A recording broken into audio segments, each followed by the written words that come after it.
जब लग गुरु मिले न सांचा, तब लग गुरु करो 10 पांचा। क्या गुरु बदल सकते हैं? क्या गुरु बदलने से पाप लगता है? अध्यात्म के इस मैदान में आखिर सही गुरु कौन है? गीता जी में वर्णित तत्वदर्शी संत कौन है? इन सभी प्रश्नों के उत्तर जानने के लिए अवश्य सुनिए जगत गुरु तत्वदर्शी संत रामपाल जी महाराज के मंगल प्रवचन। तत्व भेद कोई ना कहे रे झूमकरा, ये पैसे ऊपर नाच सुनो राई झूमकरा। एक गांव में एक पंडित जी ने कथा रख दी और 30 दिन की रख दी लोभी ने। अगर रोजाना के 10 रुपये भी आओगे तो 300 हो जाएंगे। चांदी के रुपया आया करते हैं। पूर्णमासी से अगले दिन शुरू कर दी और 1 महीने का रख दिया। पूर्णमासी में भोग लाऊंगा एक कम था। अब क्या हुआ, जब भोग पड़ना था जिस दिन उसकी कथा का, उसी दिन गांव के 5-4 लफंडर इकट्ठे हुए कि भाई कल भोग पड़ेगा और गांव के लोग वहां जाएंगे, उस ब्राह्मण का चढ़ाओगे पैसे। तो उन्होंने क्या किया कि एक डांसर ले आए दिल्ली तक जाके, उसका चंपाकली नाम था, और कह दिया भाई कल 10 बजे डांस होगा। 10 बजे भोग पड़ना था पंडित जी की कथा का। अब वहां उस सारा गांव तो उड़ा पहुंच गया वो डांसर देखने। पंडित जी का तो आए 30 रुपये तो दान के, और वो डांसर का आए 500 रुपये चांदी के। गद्दा है गद। अब जब उस पंडित जी को पता चला कि चंपाकली 500 लेगी, अब उसने तो मुश्किल माच गई। वहीं से चला बुंडा सा मुंह करके है, और रास्ते में उसको पता था कि यहाँ एक संत रहते हैं, गरीबदास जी, बड़े अच्छे पहुंचे हुए संत हैं। उन्होंने सोचा चलो उनसे मिलते हैं और फिर अपना दुख हल्का करेंगे। बताऊंगा जी ऐसे ऐसे बड़ा जुल्म हो रहा है, संसार तक कलयुग हो गया, फलान हो गया। लेकिन वहां जब गरीबदास जी के पास आया, उसका मुंह ना खुल्या और न्यो कहने लग गया। ये नहीं बता पाया कि क्या कारण है। न्यो करे जी बस आग लग गई जनता मत है, नाश हो दिया, कति घोर कलयुग आ गया, कति बस बेड़ा गर्क हो लिया संसार का। अब वो गरीबदास जी के पास 5-7 भगत गांव के बैठे थे, कुछ बाहर से आ रहे थे, बैठे रहा करते 10-5 संत गृहस्थी थे। गरीबदास जी भी वो अपने घर पर बैठे थे। अब वो दूसरे भगत कहने लगे जी पंडित जी क्यों दुखी हो रहे हैं? गुरु जी क्या बात है, इसको क्या आपत्ति आ गई गढ़े के में नाराज से हो रहे हैं? अब गरीबदास जी कहने लगे भाई फूटी ज्ञान विवेक की, अंधा है जगदीश, और भाई चंपाकली को 500 और मनीराम को 30, इसने यह मुश्किल माचरी है।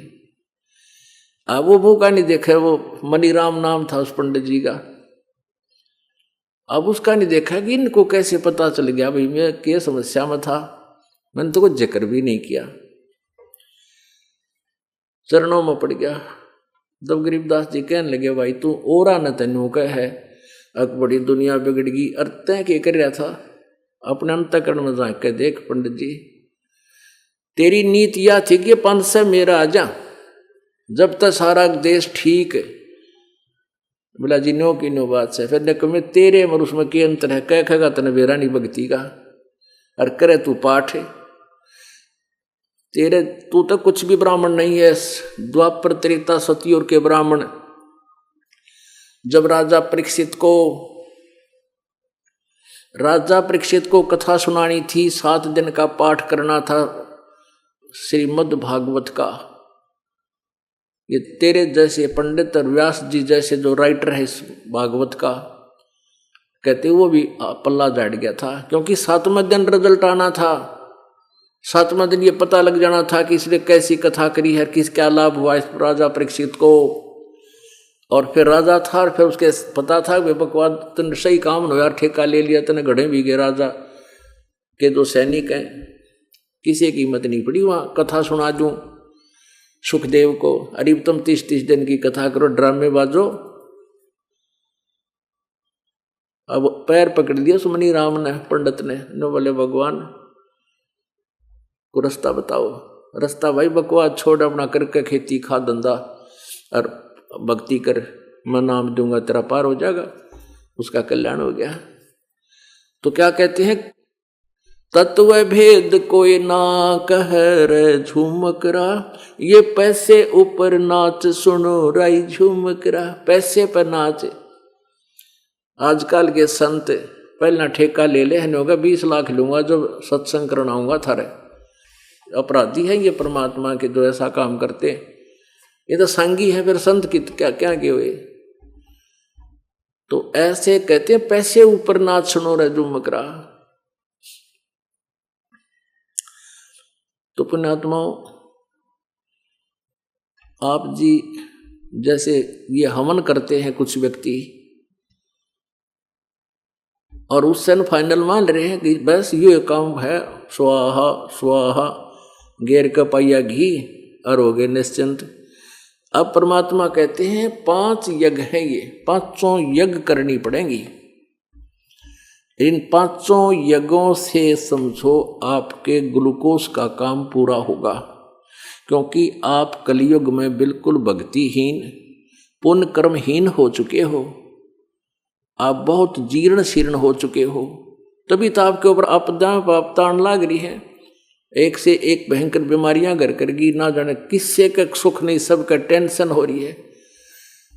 और थोड़ी बहुत घर में सुविधा है तो सास बहू की लड़ाई, सास बहू की लड़ाई होगी तो सारे कुनबे में छींट जाए, फिर उसके वो तेल जैसे छीटे, फिर ससुरन पता लगेगा, वो लाठी ठावे, उधर से लड़का आवेगा उसके वो फिर टेंशन में सारा दिन धंधा करे आंदे, फिर वो गृहस्थी घर की ये कड़ा।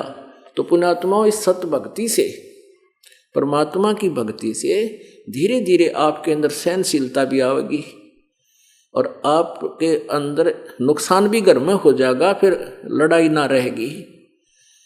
अब तो जरा सा नुकसान होते बूढ़ा बुढ़िया शर हो जाए बहू का, किसी घर की आ गई, इसने कितना देखा नहीं, नो नाश कर दिया, फलाना कर दिया, और ऐसे ही फिर थोड़े दिन पाछा पुत्र वधू लाग जाएगी, श्लोक सुनाने उन्हें, फिर वह लोग ध्यान देंगे।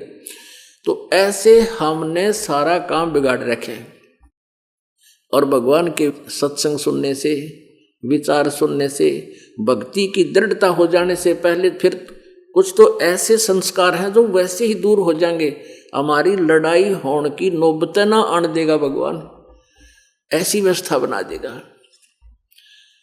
तो पुण्यात्माओं, एक भगत बता रहा था जी, मन ने भी नाम ले रखा, मेरी माँ भी नाम ले रही, मेरी पत्नी भी, बालक भी, पिताजी नहीं ले रहे। और ऐसे ही मैं घर पे गया, मेरी पत्नी ने कुछ बता, तेरी माँ न्यू बोली, और 1 वर्ष हमने नाम लिए भी हो गए थे, उपदेश ले रखा था आपका। तो मैं करड़ा होकर 6 माह के गया कि माँ ने धमकाऊंगा आज। इतने में एक व्यक्ति आ गया, ने बोला भगत जी ठीक से। उसने ईसा भगत जी कहा, मेरा तो सारा गुस्सा खत्म हो गया और उल्टा हो गया, भाई माँ तो ये बात कहना मेरा महापाप है, और क्या कहेंगे लोग, इन्हों के भगत होकर लड़े। यानी माल्य कुछ ऐसी व्यवस्था पैदा कर देगा और अंतःकरण में, क्योंकि एक बार भूल पड़ जाती है वह फिर तुरंत याद आ जाने से हमारी जो भक्ति की शक्ति है, हमें उस दुष्कर्म से, उस बुराई से एकदम खड़े ब्रेक ला देगी, कति 4x4, और उस खांचे में तो काट ले जाएगी जिसमें हम गिरना चाह रहे थे। तो पुण्यात्माओं, एक समय की बात है, एक बुढ़िया बहुत लड़ा करती है अपने पुत्र वधू के संग में, छोटी छोटी बातों पे पानी का, जल का गिलास भी गिर जाता ना, पता नहीं के श्लोक सुनाया करती। एक दिन मालिक की दया हुई, एक पड़ोसन आ गई, यानी उसकी मित्र मिलने जुलने वाली, वो सत्संग में जाती थी। उसने उस बुढ़िया से कहा कि आ जाए सत्संग में चलेंगे। 1-2 बार तो वह नट्टी, फिर तीसरे दूसरे दिन वह चलिए गई उसके साथ। अब सत्संग में कहते हैं साबुन और जल हो और कपड़े साफ करनिया ठीक आदमी हो, फिर तो साफ होगा। सत्संग साबुन और जल का भी काम करता है, अंतःकरण रूपी इस कपड़े को धोने के लिए अंदर से मैल निकाल देता है। अब उस बुढ़िया ने सत्संग सुना और धीरे धीरे इसी रंग में रंगेगी, बहुत शांति सी हुई। क्योंकि हम जब तक ये विचार नहीं सुनते तो हम वहीं के जो भी रामायण चल रहा है आपस में वह सुनते रहते हैं। जैसे एक बहन दूसरे घर में चली गई, वह न्यू कहेगी हमारी तो इसी बहू है, फलाना न्यू करे है, इसने ऐसा करती है, फिर वह अपनी शुरू कर देगी, अब हमारी भी इसी आ रही है। और फिर वह बात जा फिर दोनों बहुआ दो रहे, फिर वो ठावा लाठी अग तू फलानी आगे न्यू को थी, फिर सो झूठ बोला बुढ़िया ना बेबे मैंने ना कही, फिर झूठी कसम खाती अंडे। तो ये बकवाद वहां ना करके सत्संग में आवे और फिर सत्संग की चर्चा चलावे, बहुत फर्क पड़ जाता है। इतने तो वो एक दिन क्या हुआ, वह पुत्र वधू ने धार निकाल के दूध निकाल के भैंस का और ऊपर प्रतिदिन टांग्या करती है, गज शरिया मोड़ रखा होता है, उसमें हुक बना देते हैं और ऊपर कड़ियों में टांग देते थे उसको। वो लंबा होता था 5-6 फुट का और आसानी से हाथ से उसमें बाल्टी टांग दिया करते कुत्ते और बिल्ली से बचाव के लिए। वह प्रतिदिन दूध उसी कड़े का टांग्या करती हुक के। अब उस दिन उस पुत्र वधू से पता नहीं के ऊक चूक लगी, वो उल्टी साइड में हो गया, वो बाल्टी उसने सोचे टंग गया, उसने छोड़ दी बाल्टी, वो गद गिरी नीचे। नीचे गिरने से सारे फर्श पे का दूध दूध और बुढ़िया देखे बैठी बैठी। अब वह पुत्र वधू उस बुढ़िया की तरफ देखे कि यो या के श्लोक सुनावेगी तेरे ताई। वह हाथ पा फूल गया, आज तो बड़ी लड़ाई बनेगी। तो बुढ़िया बोली बेटा कोई बात नहीं, यू हमारे भाग में ना था, इसने सारे ने साफ कर ले और जितना उठा सके उठा ले और भैंस के उसमें चारे में डाल दे बेटा, तासले में रख के। ये आज हमारे भाग में नहीं था बेटी, कोई बात ना। उसका जची को ना आज बुढ़िया कौन सा स्टेशन पकड़ ली है, ईब तो पहना दिया तो मस्तार दियो, तो वो पर उसका जची नहीं, अक्का करड़ी छो मारी है, अपने बेटे ने सिखावेगी। जब तक उसका पति घर पर नहीं आ लिया उसका विश्वास नहीं हुआ। अब जो वो पति आया पूछने लगा माँ यू के क्या हो गया, क्योंकि दूध का वो चिकनाट भी दूर तक फर्श पर लगा हुआ था। तो उसकी माँ बोली बेटा ये दूध गिर गया और हमारे भाग में ना था, आज शुक्र है बेटी का सिर ना फूटा, इसका पैर ना कट्या बाल्टी ते। यानी बुढ़िया फिर भी बहुत सुथरी अच्छी बोली बोली, तो उसका जब पेटा भरा, ओहो बुढ़िया में तो इतना परिवर्तन आया क्यों करे।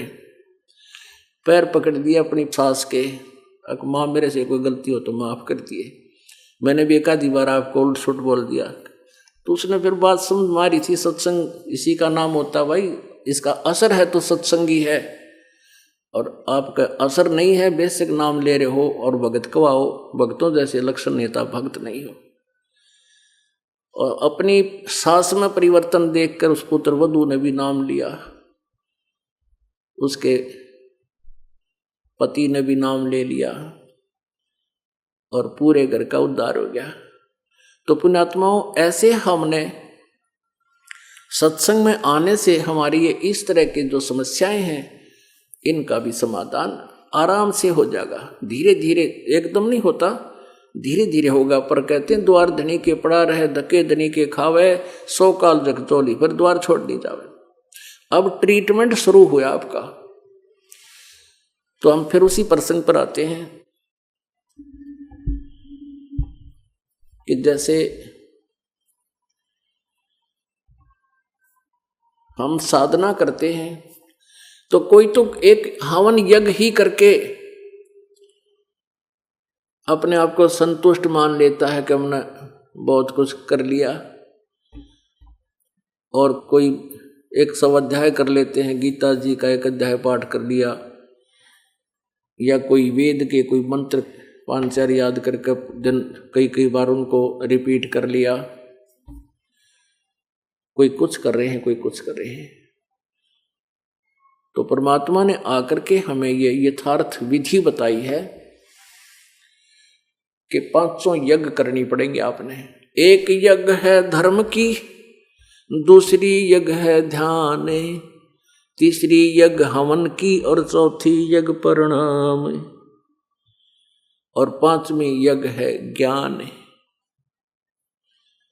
अब ये जो सत्संग आपको सुना जा रहा है, ये तत्व ज्ञान, ये ज्ञान यज्ञ है। आप जी यहां दान करते हो, आप जी धर्म करते हो, आपने जो पैसा दिया परमात्मा को दिया। आप सभी उपदेशी हैं। आपका दिया हुआ दान एक बहुत ही पवित्र पैसा होता है, और फिर यह भगवान के दरबार में इसका पर आपकी तरफ से नियमत से छोड़ा गया, ये परमात्मा की कृपा से ये शुद्ध हो जाता है।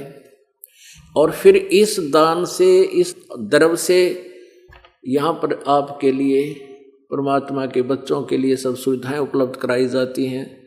शेड बनाया, पंखे लाए हैं, और मैट रजाई सब आपके लिए व्यवस्था की गई।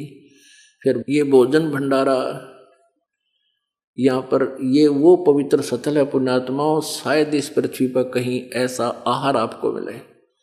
वैसे तो रोटी तो सभी खाते हैं अपने घर पे, घी दूध भी प्रयोग कर रहे होंगे, लेकिन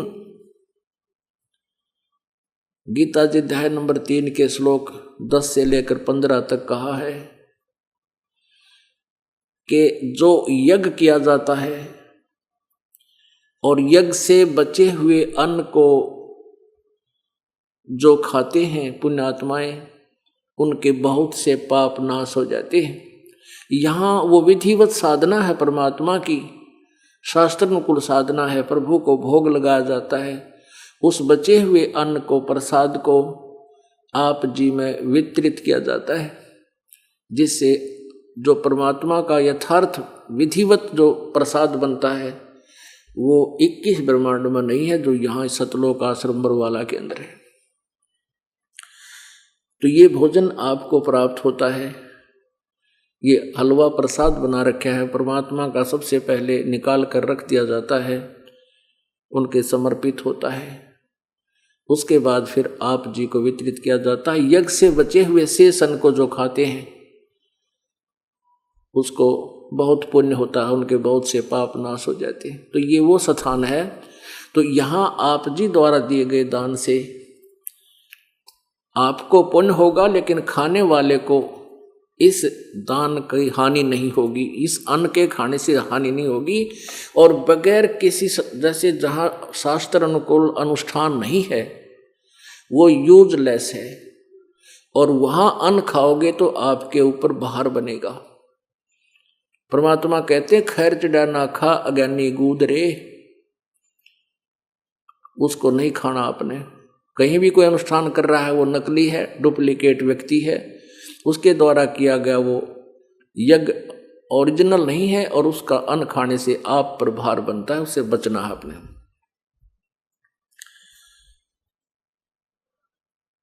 तो परमात्मा कहते धर्म तो धसके नहीं, ये धसके तीनों लोके, खैरायत में खैर है कि जय आत्म पोखे। अपना आत्माओं, अब जैसे एक यज्ञ है धर्म की, और दूसरी यज्ञ है ध्यान, और तीसरी यज्ञ है हवन की, और चौथी यज्ञ परिणाम। अब यहाँ पर जो है प्रथम यज्ञ धर्म की, आप जी के द्वारा दिया गया द्रव्य, यहाँ भोजन भंडारे में यहाँ पर रजाई लाते हैं, बिस्तर लाते हैं, मैट लाए हैं, पंखे लगाए, शेड बनाया, फर्श बना रहे हैं, सारी बर्तन खरीदे आप जी के लिए, आपके द्वारा दिए गए धर्म से ये भोजन भंडारे का व्यवस्था की जाती है। ये धर्म है। और एक यज्ञ धर्म की, दूसरी यज्ञ ध्यान। ध्यान मीन परमात्मा में विशेष कसक आपकी बुद्धि परमात्मा में कुछ देर रुक जाना, परमात्मा की तरफ कुछ देर डाइवर्ट होना नॉन एज मेडिटेशन, परमात्मा की याद आना, यो ध्यान है। तो यहां आप जब सत्संग में आने से पहले आपका मेडिटेशन शुरू हो जाता है। जैसे कोई सर्विसमैन है या कोई अपना मजदूर है, दुकानदार है, किसान है। अब समस्या क्या है कि एक घर में एक ने नाम ले रखा है और 4-5 अनुपदेशी है। अब जिसने उपदेश दे रखा है, यहाँ जो अमृत ज्ञान जिसके कान्ना में चला गया, वो ना डटा डटा किसे था, और वो फिर आने की चेष्टा करता है। घर वाले उनको ज्ञान नहीं, वो विरोध करते हैं और कहते हैं तू तीसरे दिन चला जाता है, नुकसान होएगा, न्यू के काम के चल रहा है। तो आप जी कई दिन पहले ये सत्संग निकट आ गया, परिवार को प्रसन्न करने के लिए कई दिन पहले आप ऐसे ढंग से अत्यधिक काम करके दिखाते हो कि घर के जल्दी परमिशन दे दें। तो इसलिए आपका वो पहले से जो प्रयत्न था, उसी दिन से आपका मेडिटेशन शुरू हो गया, ध्यान यज्ञ शुरू हो गया। ऐसे ही सर्विसमैन है। अब क्योंकि भक्तिहीन सभी हो गए, अधिकारी भी कर्मचारी भी, भगवान से 100 कोस दूर है, उन्हें तो माया माया दिखे।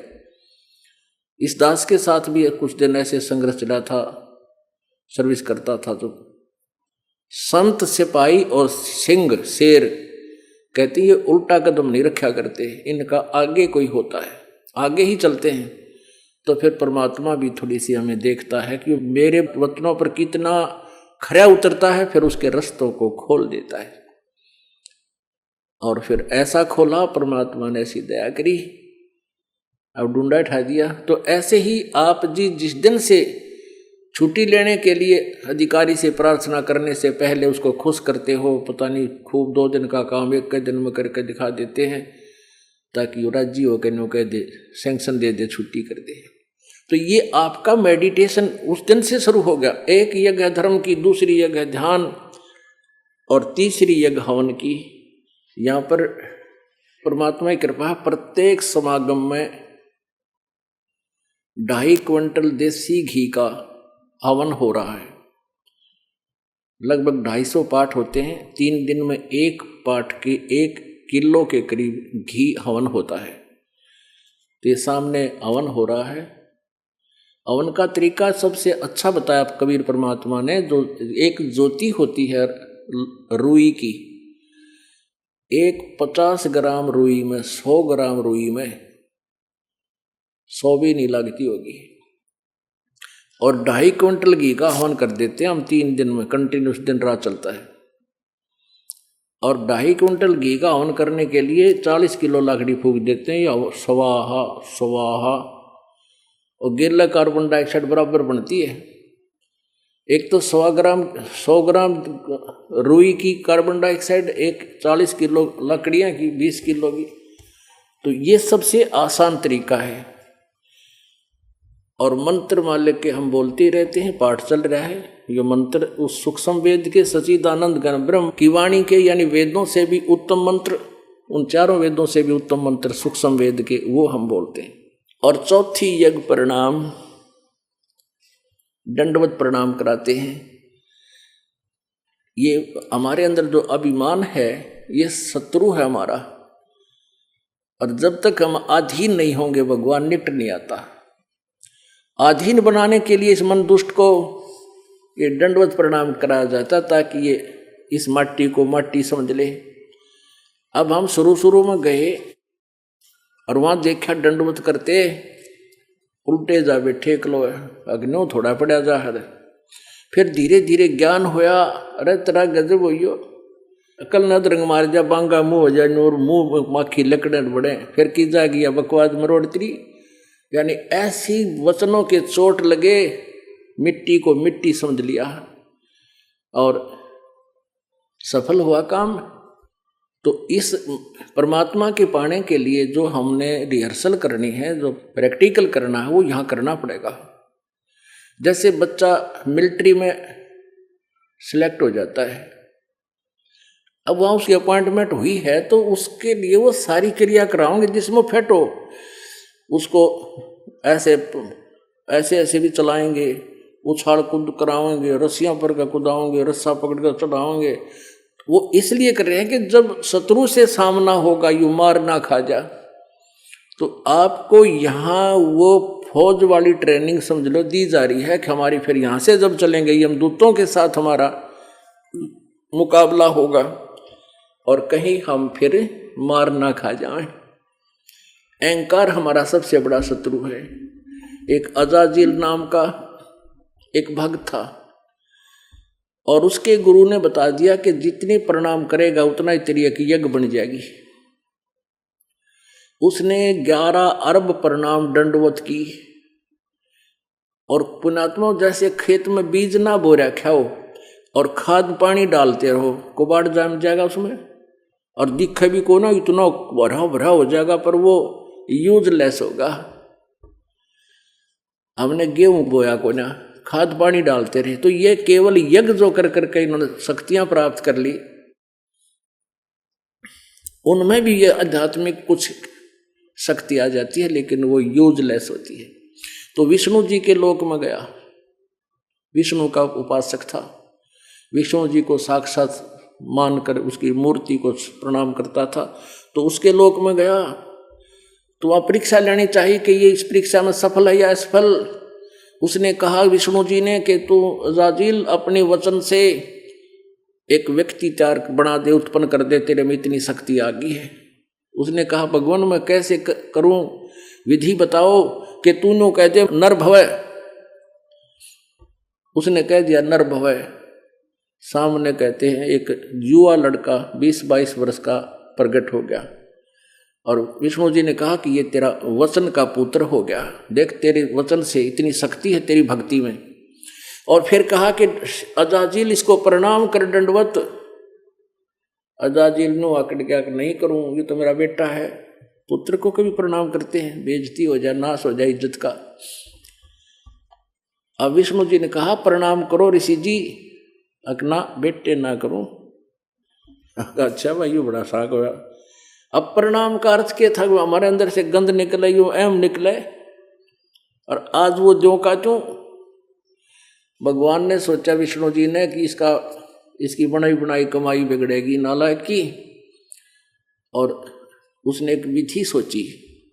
अब भगवान के जहाँ परमात्मा बैठे थे विष्णु जी, उसके साइड में एक गेट था जिसमें से नीचा था वो ऐसे गोल गोल सा बना हुआ, जैसे बेल ब्याल चढ़ा दिया कर उसके ऊपर गए, और उसमें से ऐसे झुक कर जाया जाता था। उस लड़के से कहा कि अच्छा भी बेटा तू जा उधर खड़ा हो जा, परली साइड में बाहर चल। वो लड़का उस गेट में से निकल कर ऐसे झुक के दूर खड़ा हो गया। इधर उधर की बातें करी विष्णु जी ने, भी बड़ी अच्छी, तूने तो बड़ी अच्छी कमाई कर ली, बड़ी भक्ति की, यानी वो बोला हाँ जी बड़ी रजा होगी, खूब करी। भगवान बोला आ तुझे स्वर्ग का सैर सपट्टा कराता हूँ, आजा मेरे साथ, तुझे स्वर्ग दिखा कर लाता हूँ। अब सामने वो लड़का खड़ा है, भगवान विष्णु मुकुट समेत, और उस झुक के नो उस गेट में से निकल कर परली साइड खड़े हो गए और कहा आजा अजाजिल सैर करने चलते हैं। अब भगवान ने सोचा था नो क्यों नालायक, स्वाभाविक भी इसके नीचे एक आ जाएगा तो मैं मान लूंगा, युद्ध झुक गया, इसकी अब बिरानमाटी ना होगी, भक्ति नष्ट ना होगी। वो कहने लगा मैं सारी जानता हूं। अजाजिल बोला तू छलिया है, छलिया, मुझे नहीं छल सकता। तू चाहता है कि मैं ऐसे झुक कर आ जाऊं तो फिर मेरी मजाक बनाएगा, देखा ना झुका दिया। विष्णु बोला नालायक, मैं के सोच रहा हूं, तू शाना के बन रहा। कहने लगा तू आजा अजाजिल। तक नहीं आऊं मैं सब जानता हूं, नो क्या कर नो खड़ा होगा। अब ये परमात्मा का आदेश है, उसका विधान है, उसी समय उसकी सारी कमाई कैंसिल होगी। अगजा गदा बनना लायक बेअदबी भावनी साहेब के ताही, अजाजिल की बंदगी पलमा ही बहाई। उसी समय वो नूर का शरीर हो गया था उसका, नूरी देवताओं जैसा। उसी समय वो खत्म हो गया, काला चेहरा पड़ गया, मृत्यु को प्राप्त हो गया। और गधे की योनि बगा। तो पुण्यात्माओं कहते हैं जय गोपाल दंडवत कर और चाहे पैरा पड़ प्रणाम पर दुआ करो दिल पाक से। वो है असली सलाम। वैसे देखम देखा लोटन ते या साधना नहीं बनेगी आपकी। हृदय से जगह हो और विनम्रता आवे कि इस माटी का के बनेगा, इस मिट्टी से अगर लाभ उठा लिया तो ये भक्ति और ये कर्म सब सुख बन जाएंगे, नहीं तो इसको शमशान घाट में फूक देंगे। ये पहचान में भी ना होगी कौन से की राख कौन सी है, और गधे लोटा करेंगे इसके ऊपर। और ये सबसे कीमती मिट्टी है, इसे हम भगवान पा सकते हैं। धर्म तो धस के नहीं धस के तीनों लोग, खैरायत में खैर है कीजे आत्म पोख। धर्म बिना ऐसा नरा जैसे बांझ नारे, बिना दिया पावे नहीं ही सुनहा भवे गंवार। साधु संत से नहीं और करी न अन की साट, कुत्का बैठा कमर में हो गया 12 बाटे। धर्म बिना धापे नहीं ये सभी प्राण परपंच, आस बिरानी क्यों करे तन दिया हो तो संच। एक यज्ञ है धर्म की दूजी यज्ञ है ध्यान, तीजी यज्ञ हवन की चौथी यज्ञ परिणाम। 4 वेद का मूल सुन ये सब संवेद संगीत, बलि को ये चारों करी 52 उतरे प्रीत। दान किए देही में लाए नर स्वरूप निर्वाण, बूक बाकला देते ही चकवे भय निशान।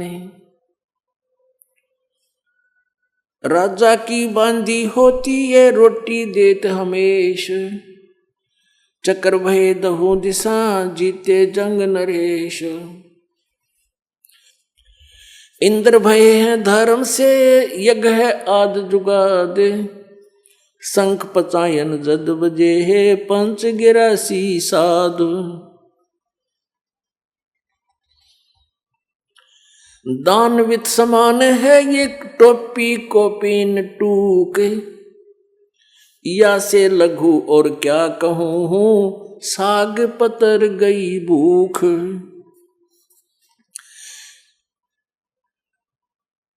दान दिया ददीची को 500 धनक ध्यान, 3300 कुर्निस करें होगे पद परवान।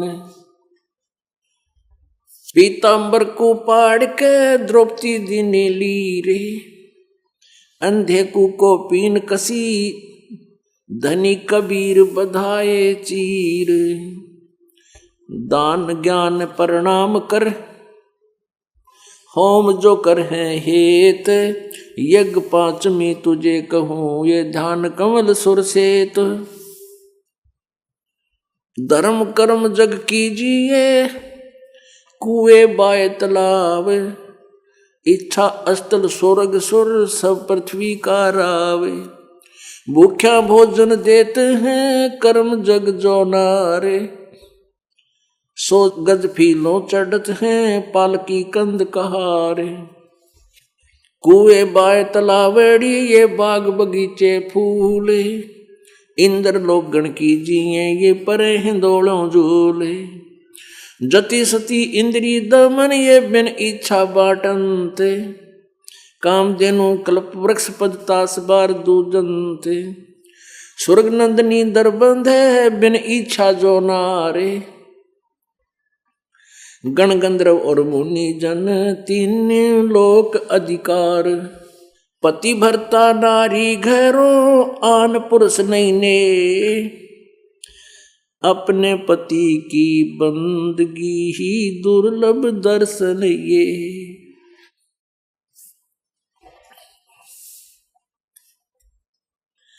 माता मुक्त सुनीति सी मैना सी पुरकारे, फकर फरीद फिकर लग्या कोप कल्प दीदार। ऐसी जननी माता सत जो पुत्र देत उपदेश, और नार विचारणी यो भाकत है शेष। जिन पुत्र ने यज्ञ करी ये कर पिंड प्रदान पुराण, नाहक जग में अवतरे उनसे निका स्वान। गोरख योगी ज्ञान यज्ञ करी तत्वे तातर बीत, सतगुर से भेंटा बया फिर हो गए शब्द अतीत। सेव सम्मन यज्ञ करी शीश भेंट कर दीन,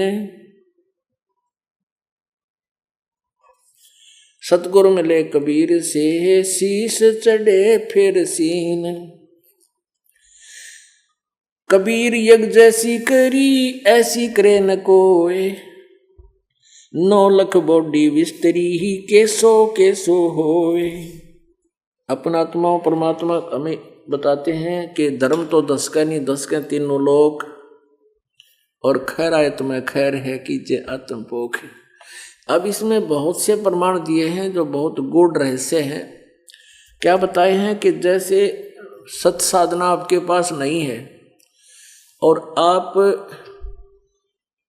ये धर्म यज्ञ भी करते हो, उस धर्म यज्ञ का भी फल आपको बहुत मिलता है।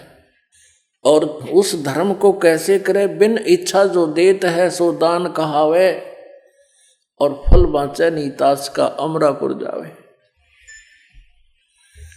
अब जैसे आप जी यहाँ आते हो और दास ये एक हॉस्पिटल है जन्म मरण के रोग काटने का, और दास यहाँ का डॉक्टर है, परमात्मा के हॉस्पिटल का नौकर है। और आप जी को आते ही यहाँ पर ग्लूकोज चढ़ाने का हम तरीका ऑटोमेटिक बना रखा है। जो यहाँ आ गया उसको ट्रीटमेंट यहाँ प्रवेश होते ही शुरू हो जाता है उसका। वैसे भी कोई आ जाता है उसका भी ट्रीटमेंट शुरू हो जाता है। जैसे आते उसको भोजन कराते हैं, चाय पानी पिलाते हैं, बैठ जा भाई, ज्ञान सुनाना शुरू कर देते हैं। किसी के पास भी बैठा, यहाँ दूसरी बात तो सही नहीं, सब बच्चे परमात्मा की प्यारी आत्मा इस दास ने इस अमृत से भर रखे हैं, खूब ओत प्रोत कर रखे हैं, और वो तुरंत ही उनका स्वभाव बना हुआ है, आते ही उसको ज्ञान सुनाना शुरू कर देते हैं। वो अमृत उसके कानों के माध्यम से डालना शुरू कर देते हैं। वो ज्ञान यज्ञ का फल उसको प्रारंभ हो जाता है, और भगवान का भोग लगता प्रतिदिन यहाँ पर। उसे बचे हुए अन्न को भी जो यहाँ खाता है उसको भी पुण्य शुरू हो जाते हैं। फिर जो उपदेश लेने आता है तो उसको दंडवत प्रणाम ऑटोमेटिकली तरीका बना रखा है, ग्लूकोज चढ़ेगी यहाँ पर। और फिर आदमी स्वाभाविक है, क्योंकि अभी तक इतनी आस्था है, 10 रुपये 2 रुपये जरूर दान भी करने की चेष्टा करता है। तो यज्ञ शुरू होगी, ग्लूकोज स्टार्ट हो गया उसका। फिर दर्शन करने आता है, आशीर्वाद परमात्मा का इस दास के माध्यम से कबीर भगवान की शक्ति वो प्रवेश की जाती है। और फिर ये ओरिजिनल कैप्सूल यानी जाप के मंत्र बताए जाते हैं, और इस प्रकार ये आपका कल्याण हो जाएगा। अब क्या बता रहे हैं कि जैसे इसमें कई प्रकार के उदाहरण दिए जो अभी वाणी आपको सुनाई दास ने। इसको समझना कोई बालकों का खेल नहीं है, ये तो परमात्मा कृपा बख्श है। जिसकी ज्ञान योग खोल दे वही इस ज्ञान को प्रभु कृपा से समझा सकता है। अपनात्मा जैसे नानक जी थे, श्री नानक साहिब जी को परमात्मा मिले थे और उनको सतनाम दिया था, और उनको ये आदेश दे दिया था कि इस नाम को आप अभी किसी को नहीं देना। और उस समय परमात्मा के 64 लाख शिष्य थे। परमेश्वर ने भी 5 मंत्र दिया करते थे, जो आपको 7 मंत्र हैं, पहला और लास्ट छोड़ के बीच बीच के कबीर साहब दिया करते थे। सतनाम किसी को नहीं दिया था। और धर्म का उदाहरण दिया दाता ने, स्वयं कपड़ा बुनते थे कबीर परमात्मा, और जो भी कपड़े बुनने से जो मेहनताना आता था उसमें अपने घर के लिए जितना भी आवश्यक सामग्री थी वो लाकर जितना भी पैसा बचता था उसको पुण्य में लगाते थे, धर्म करते थे। हमारे को वो एक उदाहरण पेश कर गए कि तुम ऐसे करते रहो, और इस पिछली पीढ़ी तक आपको लाना था। अब नानक साहिब जी को भी परमात्मा ने यही फार्मूला बता दिया था कि आपके जो भी संपर्क में आवे उसको धर्म का रास्ता बताना। और इस धर्म से, जैसे सबसे ज्यादा धार्मिकता जो है भंडारिया की सिख धर्म के अंदर है। किसी भी गुरुद्वारा में आप जाओगे, आपका कोई पैसा नहीं लगेगा, आपको फ्री भोजन होगा, दान आप दक्षिणा दो या ना दो। और जितने भी संत वो हैं गुरु, ये 10 गुरु, ये सभी भंडारे ही करा करते थे, और उनके पास नाम नूम तो थे नहीं। वो धर्म यज्ञ करवाया करते थे, सभी भक्त आ जाते और वाहे गुरु करें जाते। वाहे गुरु का अर्थ है पूर्ण परमात्मा, और परमात्मा की वाणी भी पढ़ते थे, उससे ज्ञान यज्ञ हो जाता, भंडारे से धर्म यज्ञ हो जाता। दंडवत प्रणाम करते हैं, मत्था टेकते हैं, इससे तीसरी यज्ञ हो जाती। ये 3 यज्ञ वो किया करते थे, और चौथी यज्ञ ये ध्यान भगवान में श्रद्धा बनी रहती है। तो उन यज्ञों से भी ऐसा कुछ राहत मिलती है कि वो कुछ बैटरी चार्ज हो जाती है, और एकाध मनुष्य शरीर मिल सकता है, ज्यादा नहीं।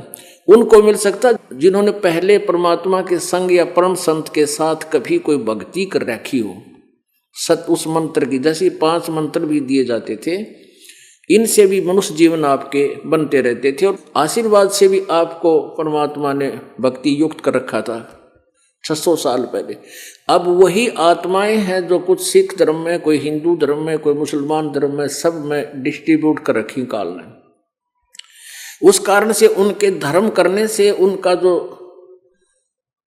संसारिक जो खर्च था वो उस धर्म से निकलता रहा, और जो मंत्र की कमाई थी जो परमेश्वर के साथ उन्होंने की थी वो बची रही, उससे मनुष्य जन्म मिलता रहा। तो इस पिछली पीढ़ी तक आप पहुंचाने थे परमात्मा ने ये तरीके बना के। अब इसमें क्या बताया है, इसमें बहुत गहराई बातें हैं जो अब प्रसंग नहीं पूरा कर पाएंगे, अधूरा छोड़ने से फिर दिक्कत हो जाएगी। अब हम इतना बताना चाहते हैं जो आपको ये बताया कि आप जी को अभी तक जो धर्म भंडारों की जो रिवाज बनी हुई थी, ये इसलिए था कि इससे कुछ राहत मिल जाती है। लेकिन सही मंत्र नहीं होगा, चाहे आपको लाख मनुष्य जीवन मिल जाए तो बिराना माटी रहेगी, क्योंकि उस मंत्र बिन मोक्ष नहीं हो सकता। तो परमात्मा ने ये कृपा की आप जी के ऊपर कि ये रास्ता बताया, और आपको कलयुग के इस भक्ति काल तक आपको ले आए। अपने आत्मा, इसमें एक प्रसंग आया है, पति भरता नारी घरों आन पुरुष नहीं ने, अपने पति की बंदगी ये दुर्लभ दर्शन ए। अब साधना करते समय हमने अपने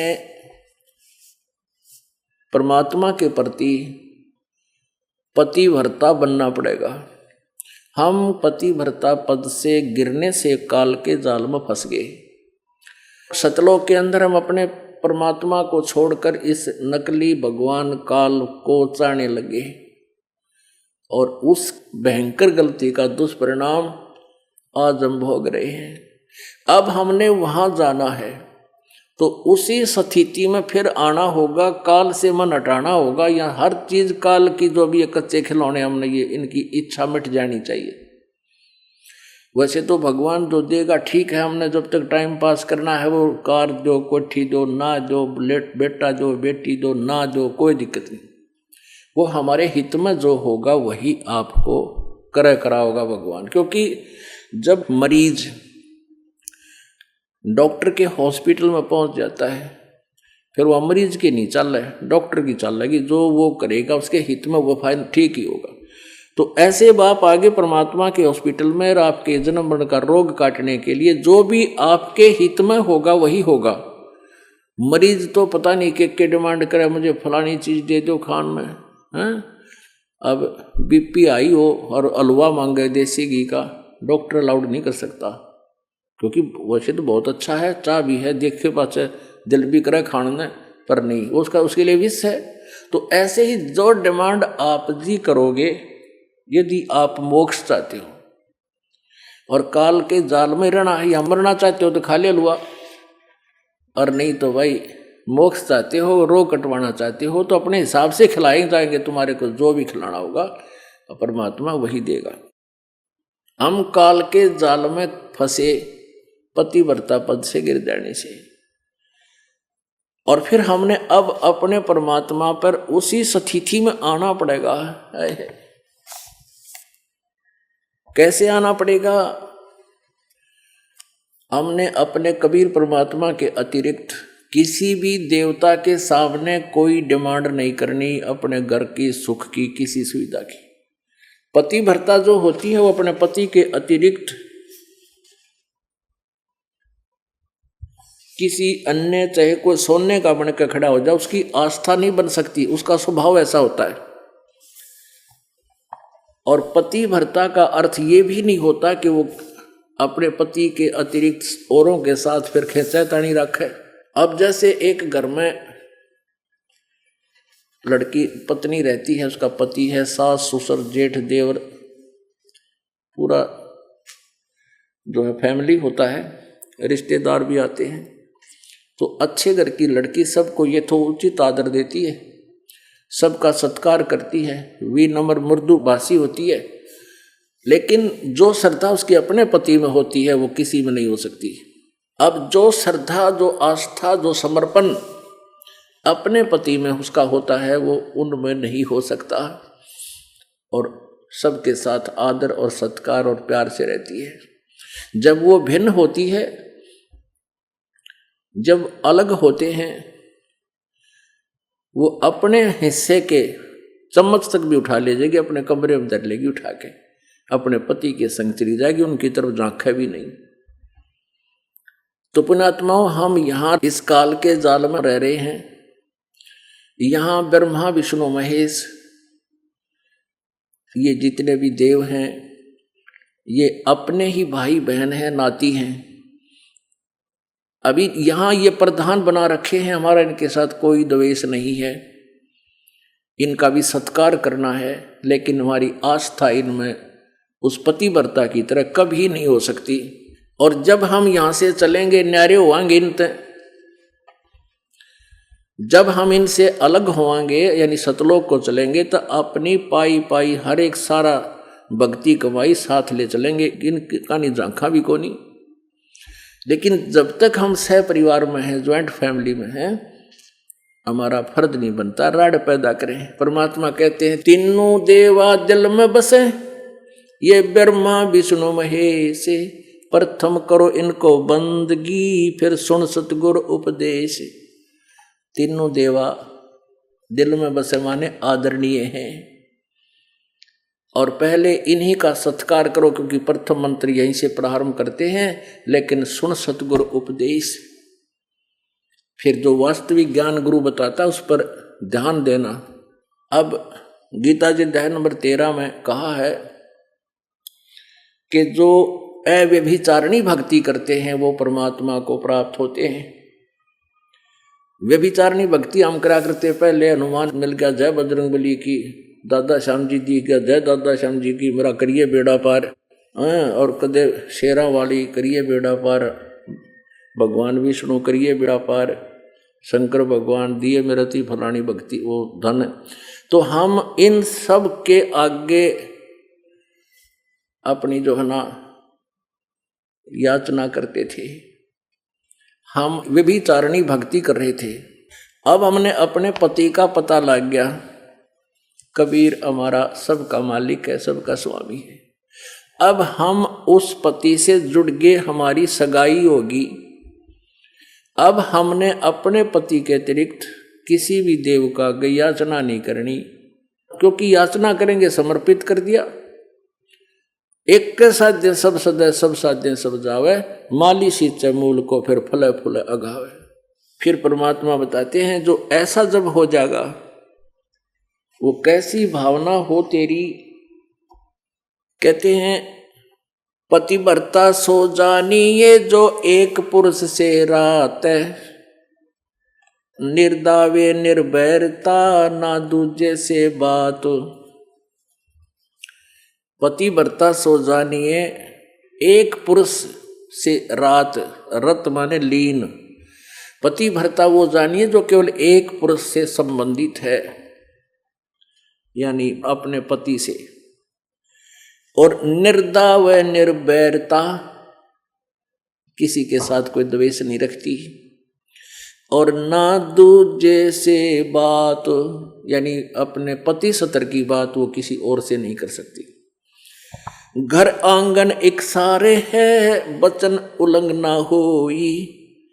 आन खसम से ओलने, पतिव्रता है सोई।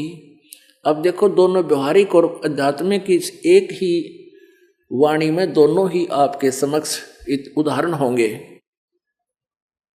घर आंगन इकसार है, चाहे वो घर में रह पतिव्रता, चाहे बाहर काम पर जाती है, उसके मन में कोई परिवर्तन नहीं हो सकता। और आन खसम से ओलने,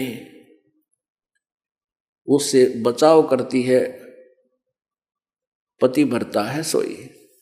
आन पुरुष से हंसत है वो चंडी चोर चुड़ैले।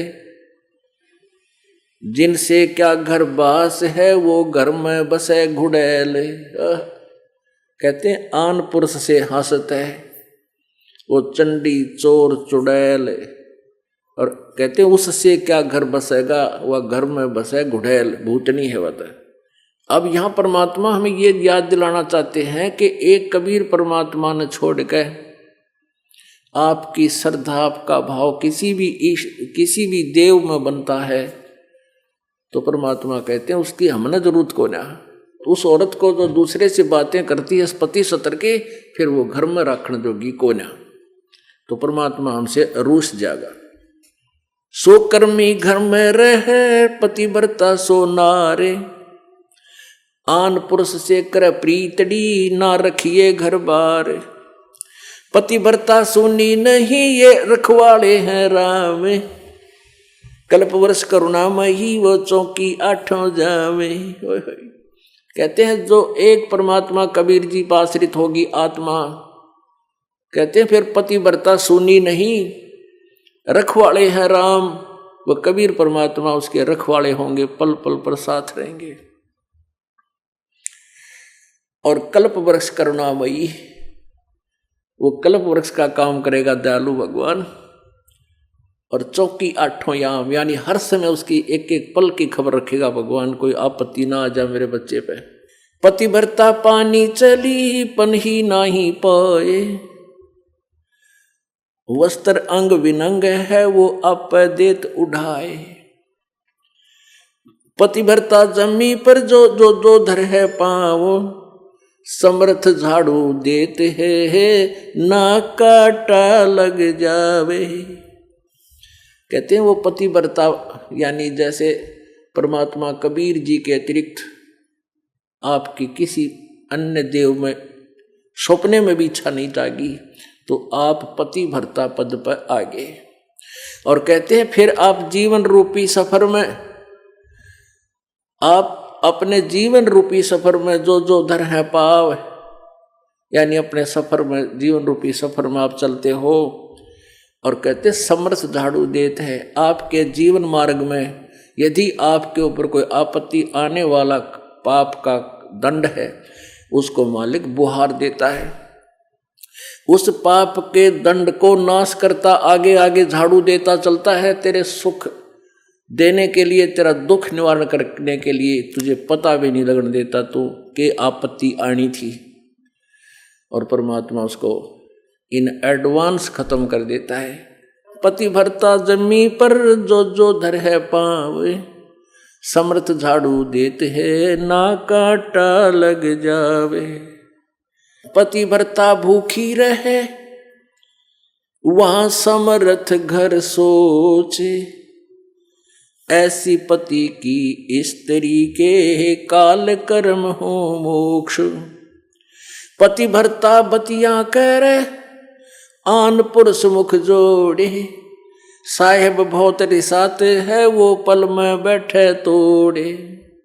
अपनात्माओं, आप जी की तरफ संकेत है। परमात्मा कह रहे हैं कि पतिव्रता बतिया करे, आन पुरुष मुख जोड़, यानी किसी और पुरुष के साथ कोई बात करती है लड़की तो उसका पति कहते हैं उससे बहुत नाराज हो जाता है और उससे नाता तोड़ लेता है।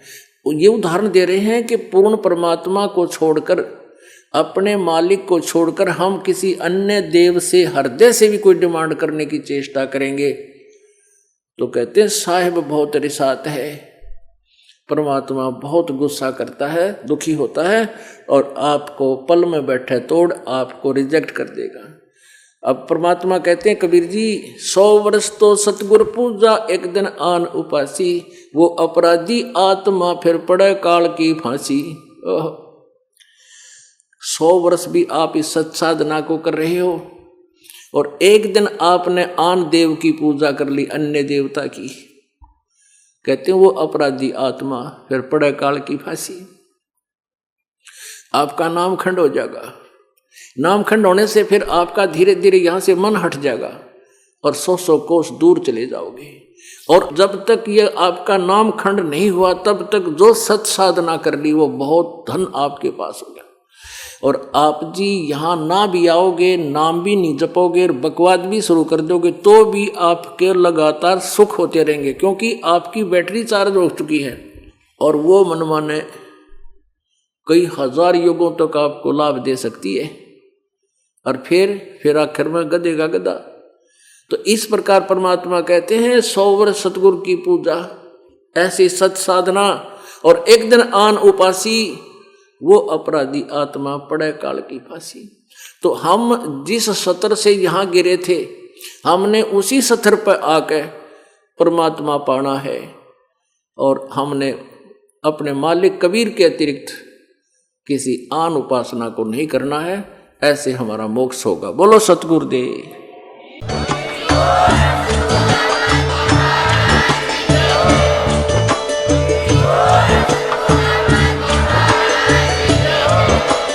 आप सुन रहे थे जगत गुरु तत्वदर्शी संत रामपाल जी महाराज जी के मंगल प्रवचन। अधिक जानकारी के लिए विजिट कीजिए हमारी वेबसाइट www.jagatgururampalji.org। संत रामपाल जी महाराज जी के शुभ आशीर्वाद से पूरे विश्व भर में 500 से भी ज्यादा नाम दीक्षा केंद्र हैं, जिन पर संत रामपाल जी महाराज जी द्वारा ऑनलाइन निशुल्क नाम दीक्षा दी जा रही है। अपने नजदीकी नाम दीक्षा केंद्र का पता करने के लिए संपर्क करें 8222880541।